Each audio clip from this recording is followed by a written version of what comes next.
Je vais faire très rapidement un petit historique de Changeant d'avenir et pour ceux qui ne nous connaîtraient pas encore, de savoir pourquoi on est là. Souvent, les journalistes ou les gens qui nous rejoignent nous demandent depuis quand ça existe, Changeant d'avenir. Alors ça existe depuis quelques mois, mais en fait on se rend compte que ça existe peut-être depuis des années sur le territoire. Ça existe peut-être depuis la création de l'association NACICA, peut-être depuis Pays d'Arlande Transition.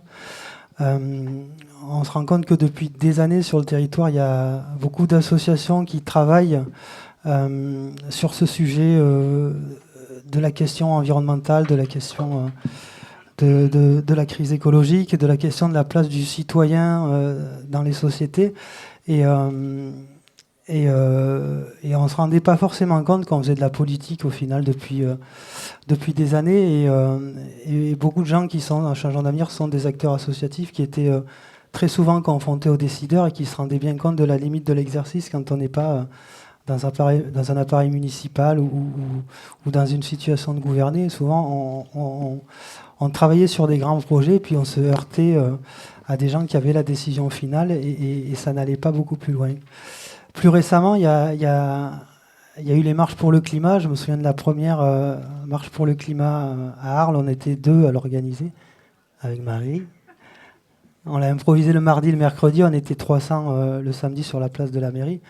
Et on se rendait bien compte qu'il y avait un besoin des gens de s'approprier cette question-là et d'exprimer quelque chose dont on imaginait que les gouvernants n'avaient pas pris la mesure, en fait. Et puis on s'est retrouvé ensuite 1500 à celle d'après. Et là, on s'est dit que vraiment, il y avait quelque chose à travailler, quelque chose à faire. Et malgré ces multiples interpellations et la campagne municipale qui arrivait, on avait l'impression que dans ce qu'on nous proposait, en fait, que tout ce travail qu'on faisait depuis des années n'était toujours pas compris, toujours pas intégré dans le processus de décision, dans le processus d'anticipation au travers des programmes, au travers des projets de territoire. Et donc, à l'issue d'une de ces marches, on avait décidé de faire un forum citoyen, encore une fois. Et c'est peut-être à partir de là qu'on a commencé à travailler sur un projet de territoire au sens plus politique du terme, c'est-à-dire de travailler un projet alternatif, alors peut-être pas radical, mais en tout cas pour vraiment prendre un vrai virage pour intégrer cette question environnementale, cette question de citoyenneté, de gouvernance dans les réflexions. Et malgré ça, ça n'avançait pas beaucoup. Donc à partir de l'été dernier, on a commencé à organiser quelques réunions publiques sur le territoire pour recommencer à récolter la parole citoyenne, en fait, en se disant qu'on n'était pas forcément plus intelligent que les autres et que si on voulait porter quelque chose, il fallait le faire à plusieurs. Il fallait le faire avec tous les gens qui avaient une capacité d'expertise, plus ou moins, mais en tout cas qui se sentaient citoyens et qui avaient envie de s'engager dans quelque chose de collectif. Donc pendant des mois, on a travaillé sur plusieurs thématiques.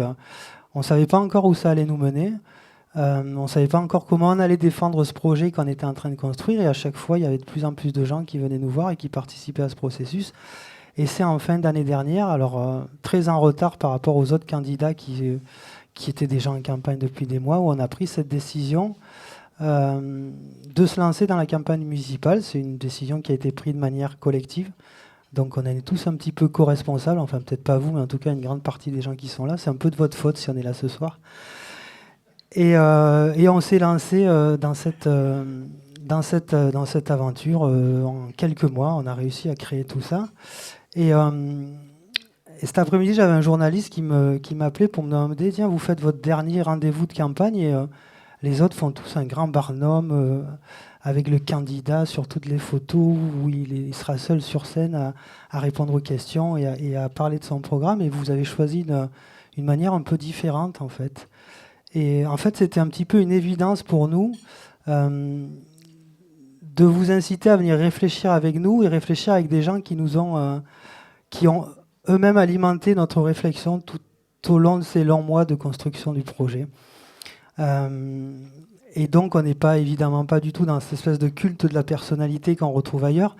C'est pour ça qu'on est 45 et on se présente très souvent en duo avec Virginie pour déjà un petit peu casser cette image-là du maire providentiel qui arriverait tout seul à sauver un territoire, alors même qu'on ne va même pas voter pour un maire, on va voter pour un conseil municipal dimanche qui élira un maire. Donc on essaye à chaque fois de casser un petit peu ces constructions mentales que tout le monde a. Et il nous paraissait tellement évident pour ce dernier rendez-vous de pas trop parler nous, mais de laisser parler des gens qui sont beaucoup plus pertinents, compétents que nous sur ces sujets, qui nous ont aidés à réfléchir.